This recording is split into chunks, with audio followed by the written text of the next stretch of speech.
Do you ever feel like your to-do list is a marathon that you're always running but never quite finishing? I've been there too. And in this episode, we're diving into time management strategies that understand what it means to be a mom. You know, all the unpredictability, the inevitable overcommitment trap, the pull in a million directions. We'll explore how to prioritize tasks effectively, focus on one thing at a time, and finally, how to stop chasing after the elusive perfect mom image. Let's bring some balance to your life as we shift from frantic to focused, from overwhelmed to in control. Are you ready to jump off the hamster wheel and feel confident in making the most of your time each day? If so, you're in the right place. Let's simplify things together.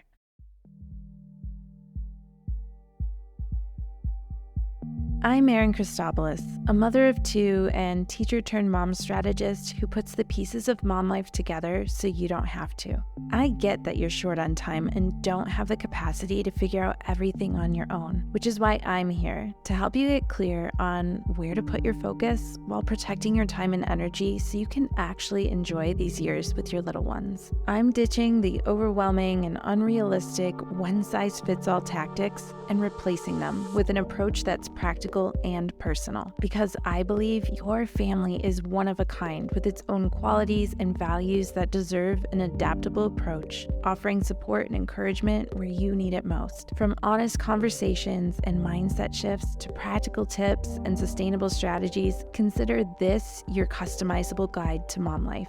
With the tools and resources you need at your fingertips, you'll finally have the confidence and clarity you need to bring more intention and ease to everyday life so that you and your family thrive. This is the Mom Life Handbook.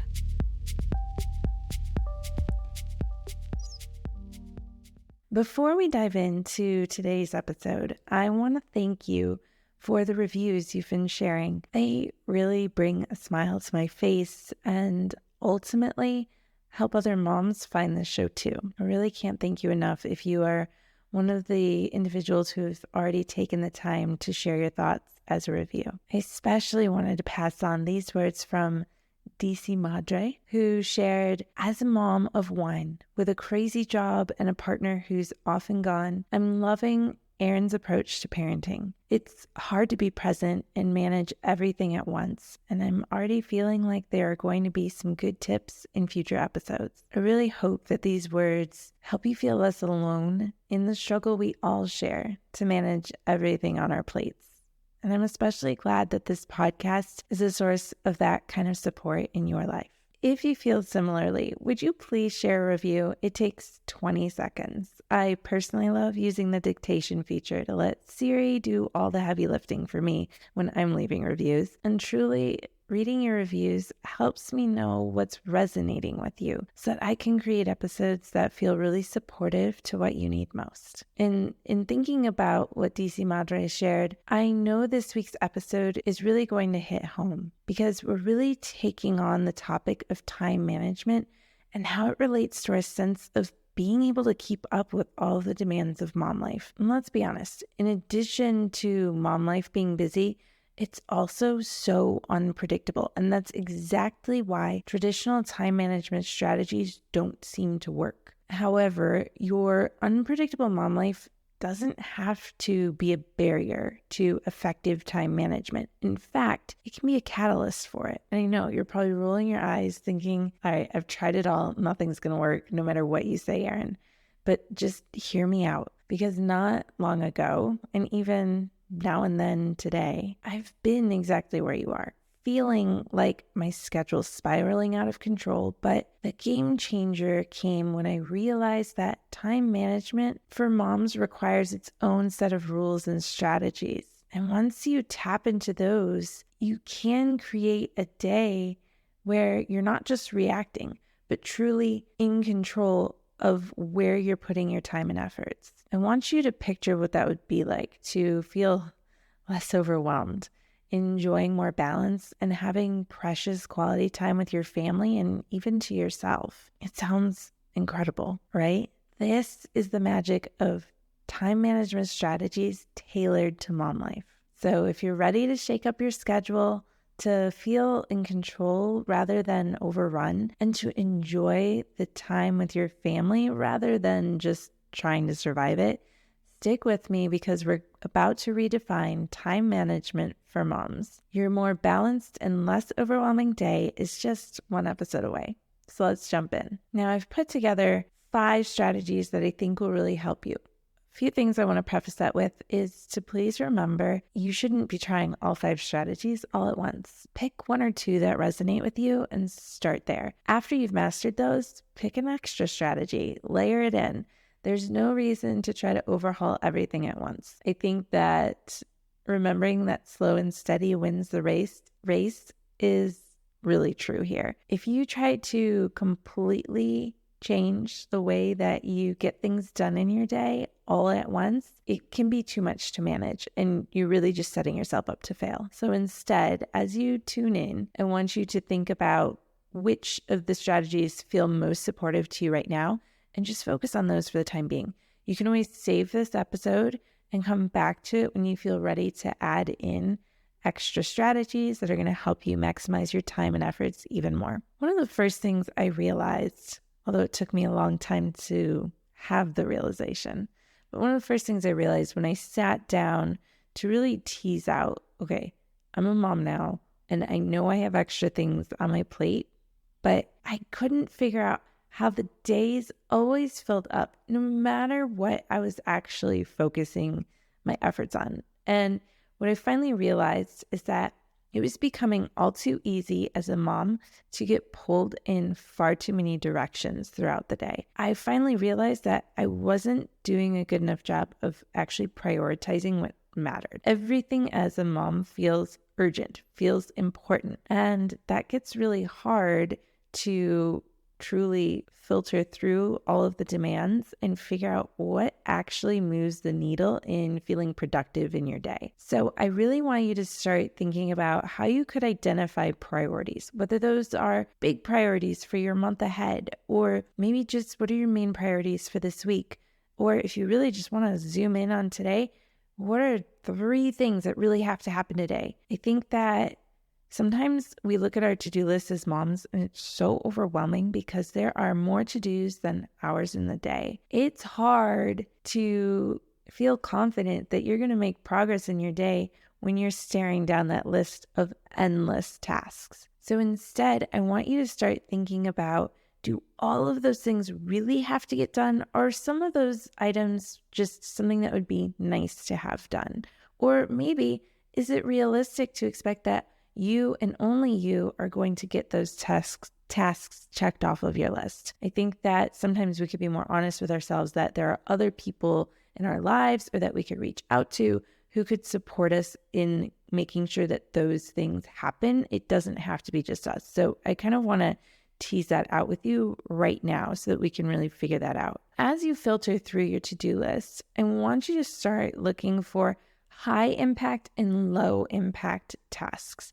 Those high impact tasks are ones that are really relative to your specific skills as an individual. Low impact tasks are ones where your personal strengths have little to no impact on your family's day-to-day needs, or little to no impact compared to someone else's skill set. So here's some examples of some high impact tasks on my to-do list that I know are well suited to me and my personal strengths. As an educator, I know a lot about the ins and outs of the school system, about how to communicate with teachers, administrators, what things I should be looking out for when I'm looking at my own children's report cards or test results.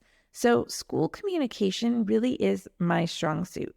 So when it comes to all of the communication regarding school, whether that's registration, filling out paperwork that comes back the first day of school, or raising concerns with a given teacher, that falls on me because I have a higher impact than, say, my husband, who's an attorney by trade. Or I'm the person who really, truly loves to cook. Now, do I love cooking every single meal for my family? No, I don't. But because I enjoy cooking, I also am more efficient in the kitchen.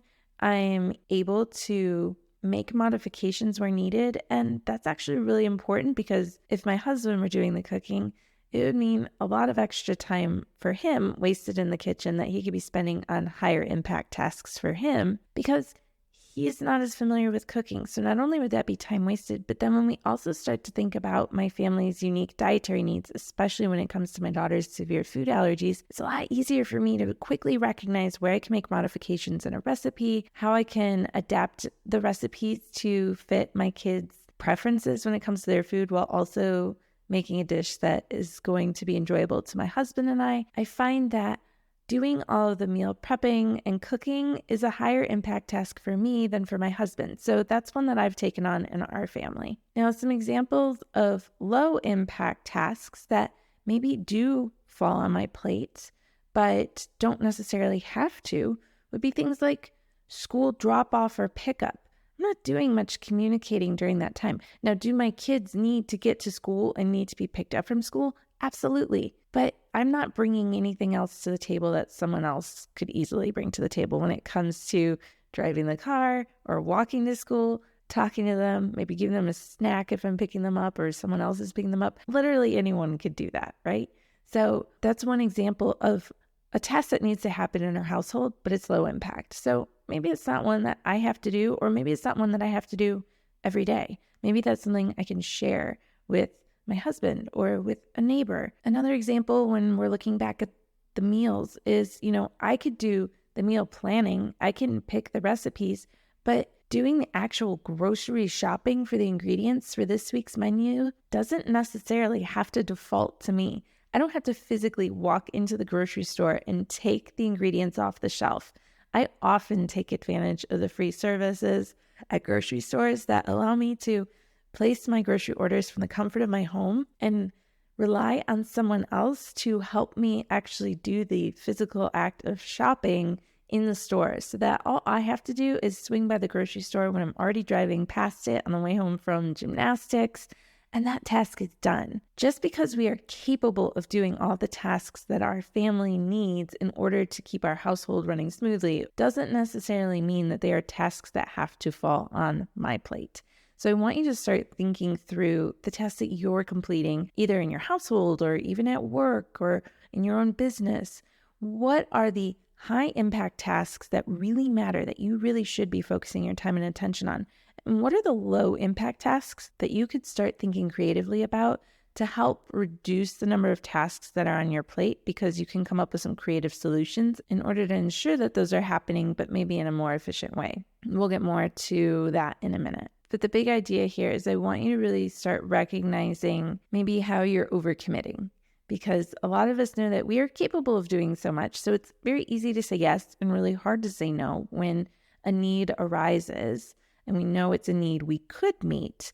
I want you to start really thinking though about, is this something that's high impact or low impact? Is this something I should do because it's really suited to me? Or is it something I could do, but maybe I do or don't have the capacity for? I think that starting to filter through tasks that arise through that lens really helps you stay grounded and in control of your to-do list. Once you're really clear on the priorities in your to-do list, I want us to talk about how you could start to organize them better. I think that as moms, it's really easy to get caught up in the unpredictability of mom life and to assume that it's better to have no structure because things are so unpredictable. But the truth is, when we bring structure to our days, or at least structure to our to-do lists, you're going to find that you set yourself up to have dedicated times when you're focused on getting those tasks done, and then dedicated times where you're maybe focused on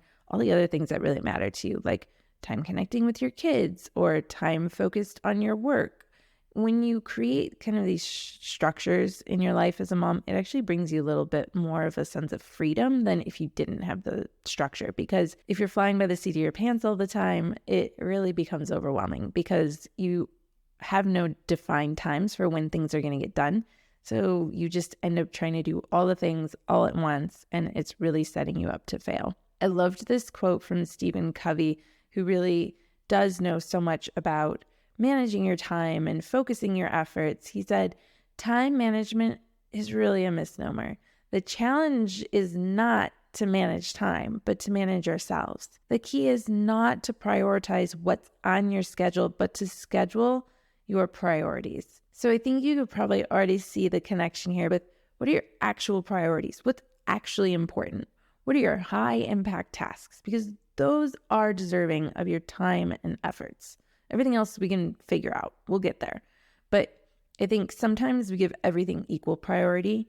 And once you start filtering through your tasks and prioritizing them, you start to then see, okay, since these are important, now I need to figure out how I'm going to get those done. And a lot of times that comes down to our own self-discipline and coming up with systems that are going to set us up for success in achieving and accomplishing those priorities. I think for me, there are simple systems you can set in place to just help keep your priorities top of mind so that as opportunities to get other things done arise, you can kind of check yourself and just give yourself that opportunity to pause and decide, is this really something that I should add to my plate, or is this something that can wait, or is it something that someone else can do? And so some simple systems I like to use are honestly, sometimes just a Post-it note. What are my top 3 priorities for today? I'm going to check those off. And then I have a nice to-do list. If I have time, I'll get to those. But if I don't, I'm going to cut myself slack. It really doesn't matter. That really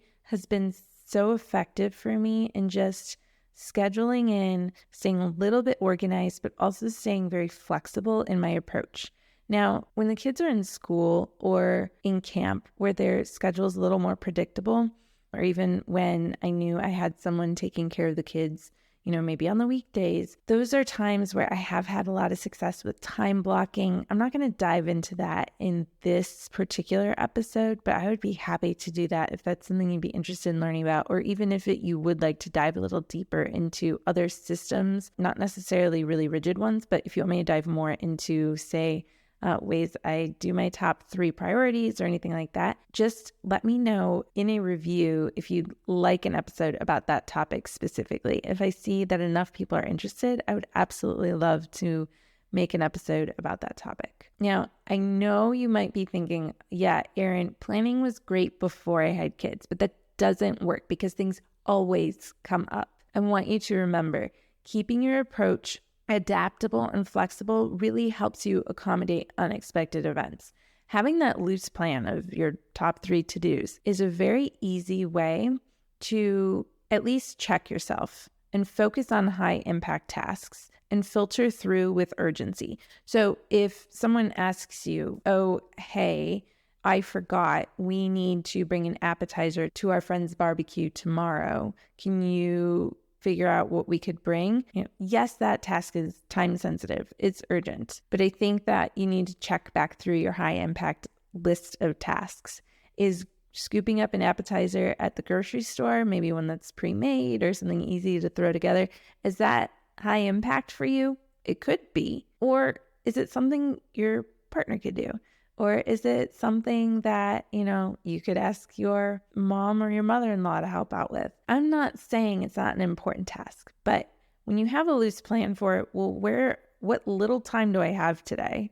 What priorities really are high impact for me? It makes it easier to say yes or no with confidence. And I think that it's also something that your family will really respect as well. That when you can say, hey, here are the other high priority items that I have on my list today. I don't think I can get to that, but I understand it's important. What can we do to work as a team to figure this out?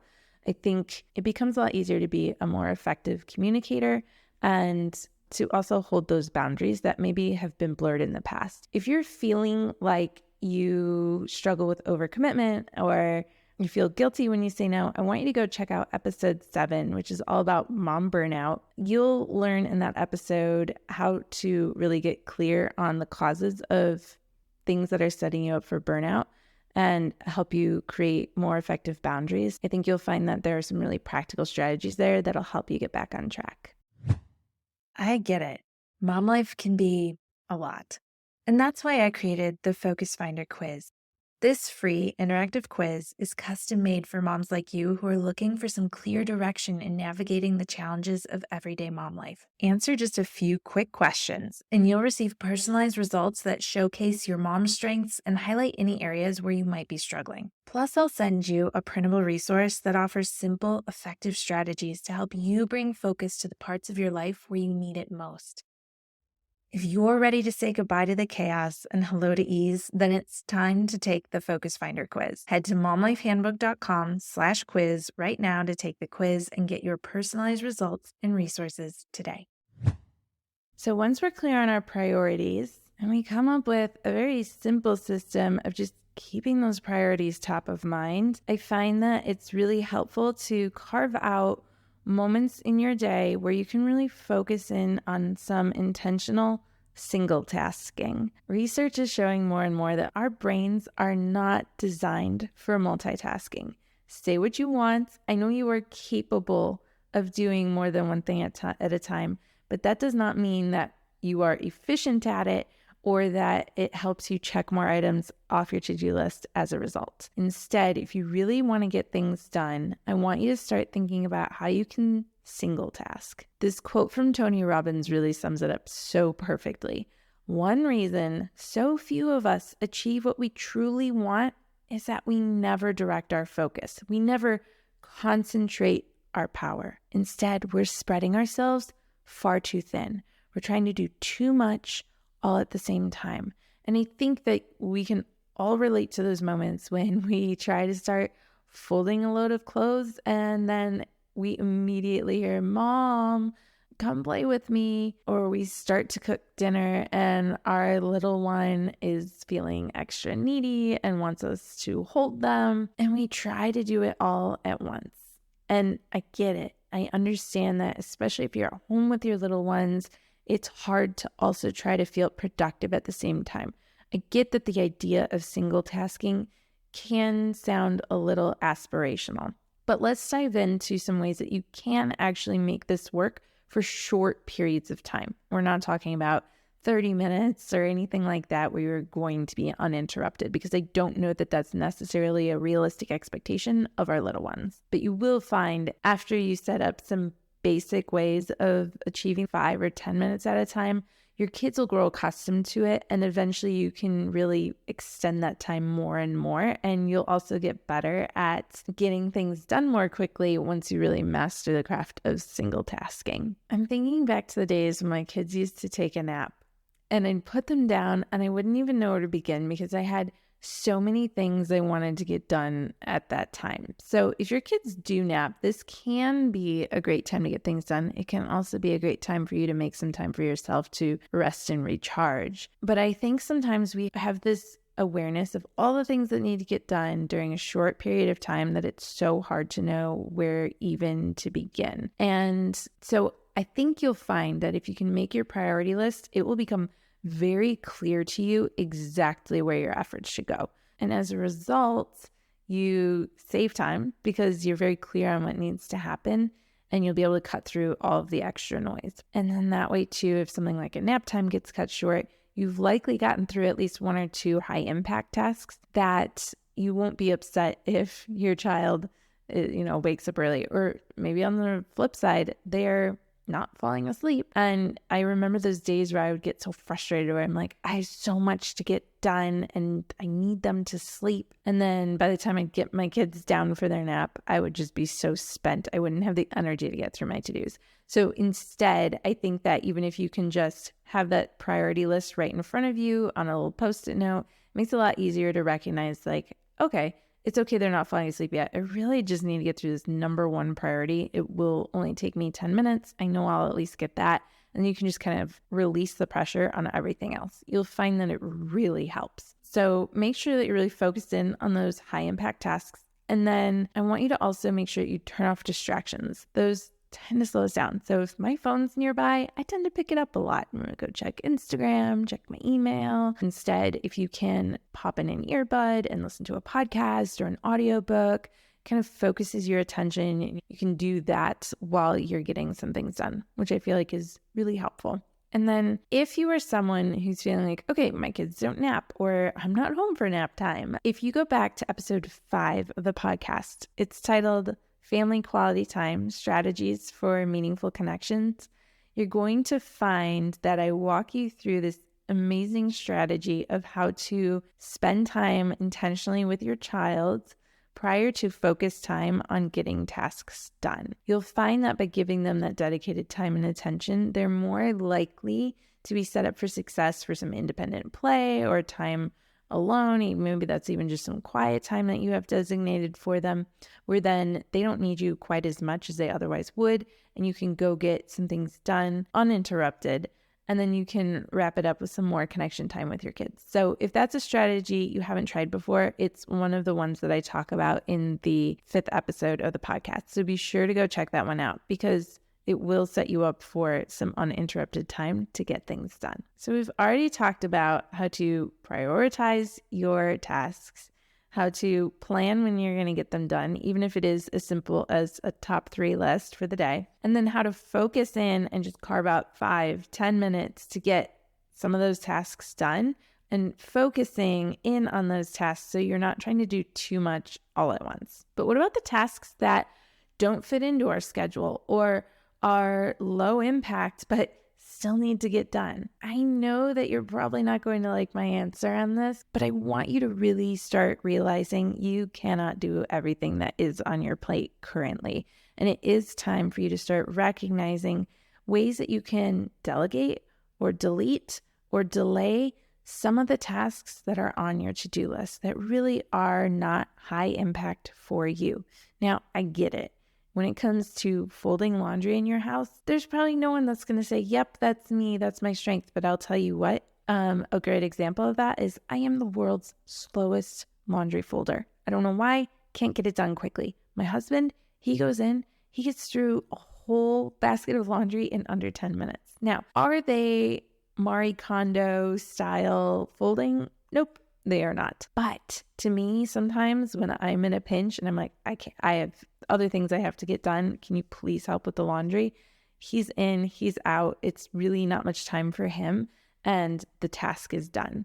So I want you to think about how if push comes to shove and you do have more tasks than time, can you start to ask for help? I still on a day-to-day basis fold most of the laundry for our family, but that doesn't mean that it has to always default to me. There are times where I can delegate and ask for help. Also, we're getting to a point in my family where my son's just about old enough that he could be folding his own clothes, right? So I can start delegating that out to him. Or, right now I've delegated, you put your clothes away. So I fold them, he puts them away. It's a completely age-appropriate responsibility to expect him to be able to do. And I know we talked earlier about how to outsource things like grocery shopping. What are some other ways, if financially feasible, that you could be outsourcing some of the heavy lifting? That could be house cleaning, grocery delivery, babysitting.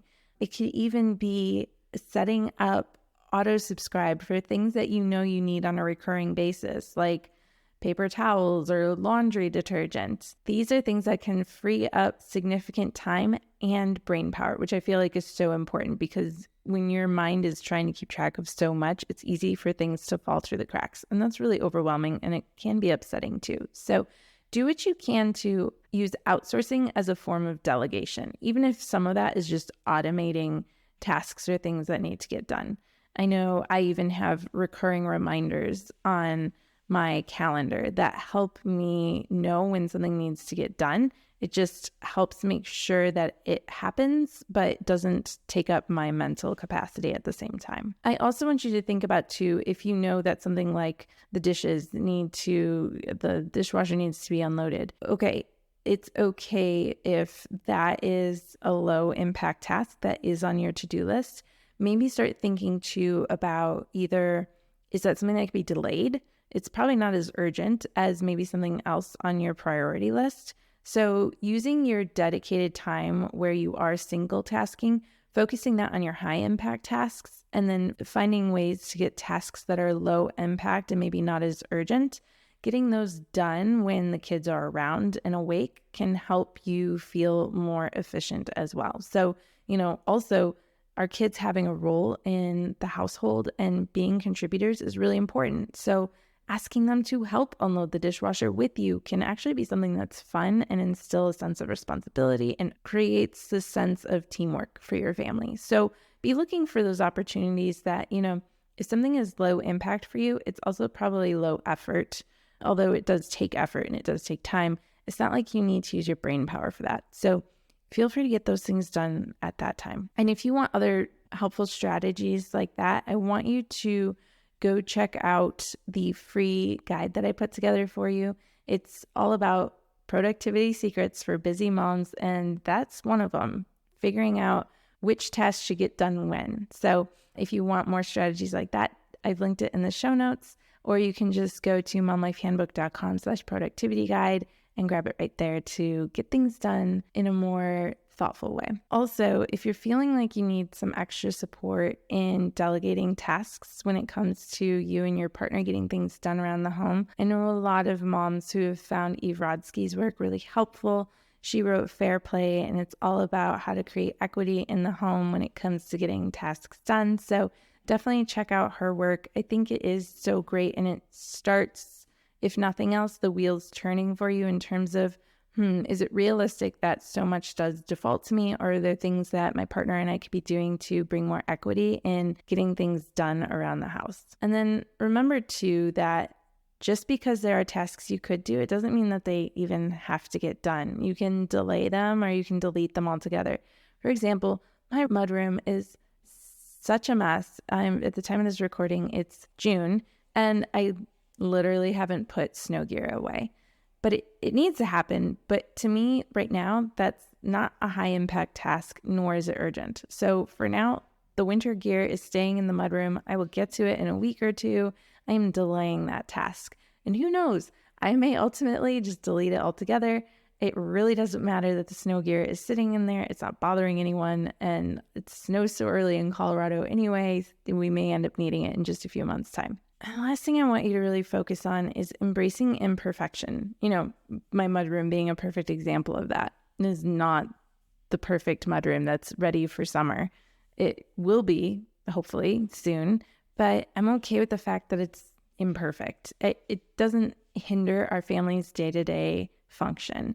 And so I want you to really start thinking more about how can you make progress in maybe making your home more organized, or make more progress in bringing a little structure to your day without feeling like it all has to be perfect.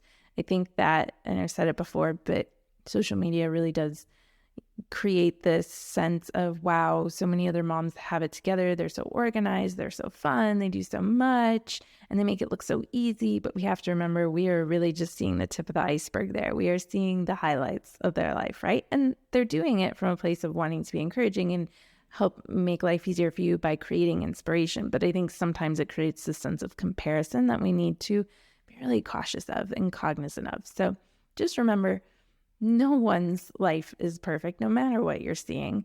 And everyone's circumstances are different, and so are their values and what really matters to them. So just remember, we're not going for perfection here. We're going for focusing on what matters most to you and what's realistic for you to get done and what's within your capacity.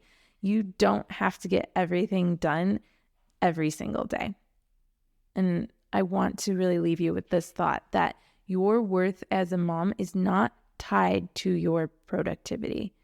I want you to really realize that being a good mom has nothing to do with how clean your home is, how organized your home is, how many tasks you check off your to-do list in a day.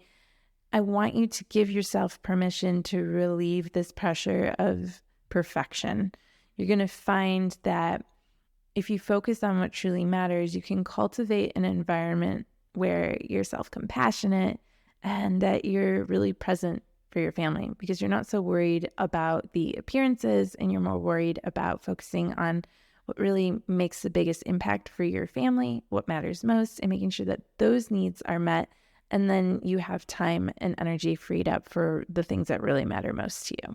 So there you have it. We've navigated the messiness of time management together. And I hope you're walking away feeling a little lighter and a little more empowered. We've dug deeper into the heart of your schedule and found ways to put you back in the driver's seat. We've explored how prioritization and focus can transform your day, leading you to more balance, more control, and more joy in the everyday. And remember, your day is not about ticking off everything on your to-do list. It's about choosing what truly matters to you, what aligns with your values, and where you want to invest your time. Remember to focus one task at a time, one moment at a time. There's power in doing less, but doing it well, rather than juggling too many balls in the air. Remember the beauty of imperfection, that being a great mom doesn't mean having to do it all, but doing what you can with love, grace, and authenticity. Picture yourself being truly in control of your day, leading your to-do list rather than being led by it. Imagine having more time for your family, more time for yourself, less stress, and even more joy. That's the mom life you deserve, and that's the mom life that is entirely possible. So here's my challenge to you. Try out the steps we discussed today, and remember to start small. Make those mindset shifts and watch as your day slowly but surely transforms. And if you're at a point where you feel like, hey, I get what you're saying, but seriously, I don't even have the time to make a plan to be able to implement the plan. And I get that. That's something that we can work on together. You can head to the show notes to learn about my custom one-on-one service. It's called the Routine Refresh. It's designed to give you a custom plan and personalized support that's tailor-made to fit your unique needs. And helping you manage your time better as you tick off your items on your to-do list would be the perfect routine for us to tackle together. To learn more, just head to the show notes for this episode or momlifehandbook.com/services to learn how we can work together to simplify your to-do list in a way that makes sense for you and your family.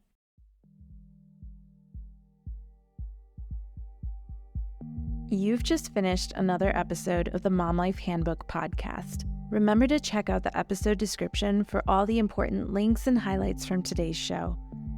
While you're there, tap the subscribe button so that new episodes are always at your fingertips. Before you go, I'd really appreciate hearing your thoughts about the show. It takes as little as 30 seconds to leave a review, and your honest thoughts help me create a better show and help other moms discover it too. And if this episode really helped you out, go ahead and hit the share button to text it to a friend or share it on social media. You never know who in your life might benefit from a little extra support. Don't forget, there are lots of ways to stay connected beyond the podcast. Head over to momlifehandbook.com for additional resources or to learn about how to work with me.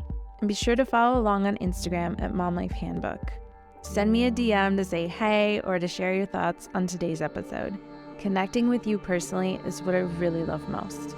And just in case you need to hear it today, you're doing an incredible job. I know it doesn't always feel like it, but you're here, learning how to be better and do better. Keep working to bring more intention and ease into your life, and know that I'm right here cheering you on. You're creating a beautiful journey for you and your family. I am so proud of you.